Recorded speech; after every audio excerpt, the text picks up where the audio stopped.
Hello friends, Vellur திலகா கிச்சன்ல இருந்து mutton biryani செய்வது எப்படி? ராணி தானே உங்க பேர், அதை மறந்துடுறீங்க. அதெல்லாம் சொல்லணும்னு அவசியம் இல்ல. சொல்லுங்க சொல்லுங்க. மட்டன் பிரியாணி செய்ய போறோம். சமையல் இன்னைக்கு சண்டே மட்டன் பிரியாணி செய்ய போறோம். வாங்க பார்க்கலாம். மாதிரி தாராளமா ஊத்துறீங்க, சரியா இருக்கும். மட்டன் பிரியாணிக்கு நிறைய எண்ணெய் ஊத்தி செஞ்சாதான் நல்லா இருக்கும். நிறைய எண்ணெய். எவ்வளவு எண்ணெய்ப்பா? 150 200 எண்ணெய் ஊத்தணும். 200 எண்ணெய் கிளீன் பண்றியா? சொல்லு. 1 கிலோ மட்டன் பிரியாணிக்கு 200 கிராம் எண்ணெய் ஊத்தணும். எண்ணெய் சூடானதுக்கு பிறகு பிரியாணிக்கு தேவையான மசாலாவை சேர்க்க வேண்டும். என்னென்ன மசாலா சொல்லுப்பா? பட்டை, லவங்கம், அன்னாச்சி மொகு, அன்னாச்சி பூ, மராத்தி மொகு, ஏலக்காய், பட்டை, பிரிஞ்சி இலை, சோம்பு, ஓல் கரம் மசாலா,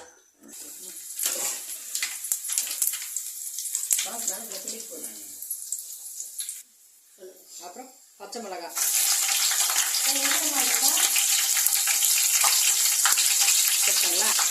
அதுக்கப்புறம் வெங்காயம், ஆனியன்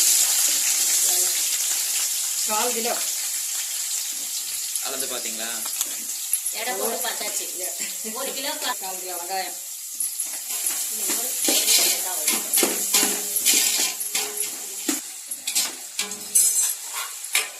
1 கிலோ மட்டன் பிரியாணிக்கு 150 இஞ்சி பூண்டு விழுது.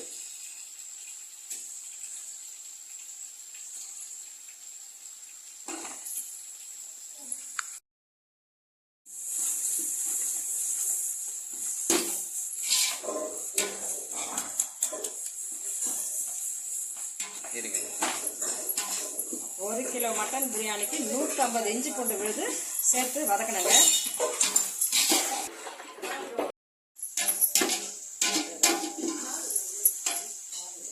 கால் கிலோ தக்காளி,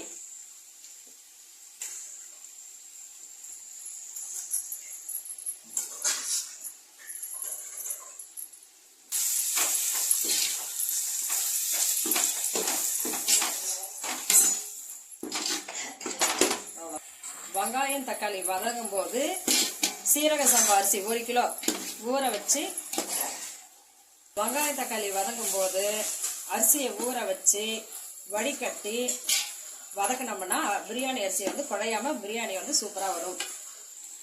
புதினா இலையை கொஞ்சம் சேர்த்து வதக்க வேண்டும். மட்டன் 4 விசில் வச்சு வேக வச்சு எடுத்துக்கணும். மட்டன் வேக வைக்கும்போது கொஞ்சம் இஞ்சி பூண்டு பேஸ்ட்டு, மிளகாத்தூள் போட்டு வேக வச்சு, உப்பு கொஞ்சம் போட்டு வேக வச்சு எடுத்துட்டு இப்போ பண்ணிருக்கிற மசாலாவோட சேர்த்து வதக்கணும். தண்ணியை ஃபில்டர் பண்ணிட்டு மசாலாவோட கறியை மட்டும் போட்டுக்கிறோம். கறியை மட்டும் போட்டு வதக்குறோம். நாங்கள்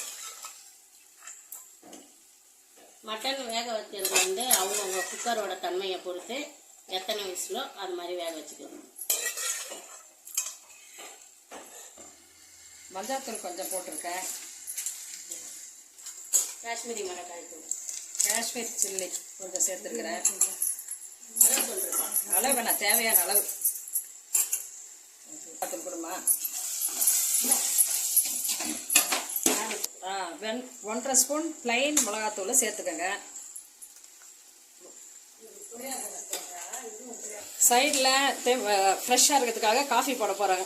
பால் ஊற்றி வச்சிருக்கிறோம். பால் காய்ச்சல் காஃபி முன்னாடியே டயர்ட் ஆகிட்டோம். நாங்கள் என்னால் காஃபி குடிக்க போகிறோம். காஃபி ரெடி ஆகிட்டுறது. அளவுக்கு தயிர் சேர்த்துக்கணுங்க. கறி வேகிறதுக்கு போதும் பசங்க. புளிக்கிற அளவுக்கு இது ஏன் சேர்க்குறோன்னா கறி வேகிறதுக்காகங்க. கறி ரொம்ப சாஃப்டாக மெத்துன்னு இருக்கும். கெட்டி தயிர் 2 பீஸ். புளிக்காத கெட்டி தயிர் ஒரு 50 கிராம் சேர்க்கணுங்க 1 கிலோ மட்டன் பிரியாணிக்கு. 1 கிலோ அரிசிக்கு 1 கைப்பிடி அளவுக்கு கல் உப்பு சேர்க்கணுங்க. இதுக்கு மேலே சேர்க்க வேண்டியதே கிடையாது. இதுவே சரியா இருக்கும் சேர்த்தீங்கன்னா. இப்போ அரிசியை போட்டு கொஞ்சம் நேரம் வதக்கிடலாங்க. வதக்கிட்டு எந்த அளவுக்கு நம்ம அரிசி எடுத்துக்கிறோமோ அந்த அளவுக்கு 2 மடங்கு தண்ணி ஊற்றணுங்க.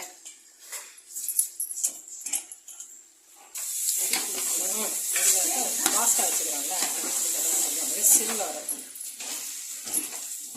இப்போ பாருங்க, 1க்கு 2 தண்ணிங்க. எந்த அளவில் எடுக்கிறோமோ அதில் தண்ணி ஊற்றி பிரியாணி கொதிச்ச உடனே கிளறி விட்டு டம் கட்டிடலாங்க. இப்போ மட்டன் வேலைக்கு தண்ணியை தானே ஊற்றினேன். ஆமா மட்டன் வேக வச்ச தண்ணியோட தான் கணக்கு எடுத்துக்கணும். நல்லா 1 கிலோ, அதாவது எந்த அளவு எந்த பாத்திரத்தில் நம்ம அரிசி எடுக்கிறோமோ அந்த பாத்திரத்தில் அது 2 மடங்கு தண்ணிங்க, 1க்கு 2 மடங்கு தண்ணி ஊற்றி பிரியாணி ரெடி பண்ணாங்க. இப்போ தண்ணி எப்படி சொல்றது, உப்பு காரெல்லாம் சரியா இருக்கான்னு பார்த்துட்டு தட்டு போட்டு மூடி வச்சிருங்க. கொதி வந்ததுக்கு அப்புறமா நாம கிளறி விட்டுட்டு ஒரு முறை சிம்மில் வச்சுட்டு 15 நிமிஷம் பார்த்து இறக்கிட்டா சுவையான மட்டன் பிரியாணி ரெடி. இப்போ தட்டை திறந்து பார்க்கலாங்க. சூப்பரா மட்டன் பிரியாணி ரெடி ஆயிட்டு இருக்குது பாருங்க. பாருங்க எப்படி வந்துருக்குதுன்னு சொல்லிட்டு.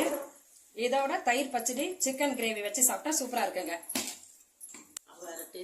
வேலைப்பாடி பிரியாணியா மேடம்? வேலைப்பாடி பிரியாணி தான் பாஸ். அம்மா பிரியாணி பாருங்க டேஸ்ட் எங்க அம்மா வீட்டு பிரியாணிங்க.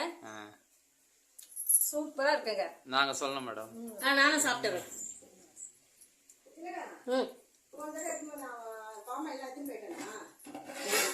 சூப்பரா இருக்கு. நீங்களும் சொல்லுங்க மேடம். மட்டன் பிரியாணி ரெடி ஆயிடுச்சு. எங்க வீட்டு Sunday special mutton biryani, chicken குழம்பு, ஒயிட் ரைஸ், ரசம், அவரைக்காய் பொரியல். அது யார் அந்த பாவப்பட்டவனுக்கா? வெஜிடேரியன். உனக்கு தான் அது. இந்த வீடியோ இதோட முடிவடைகிறது. Okay bye.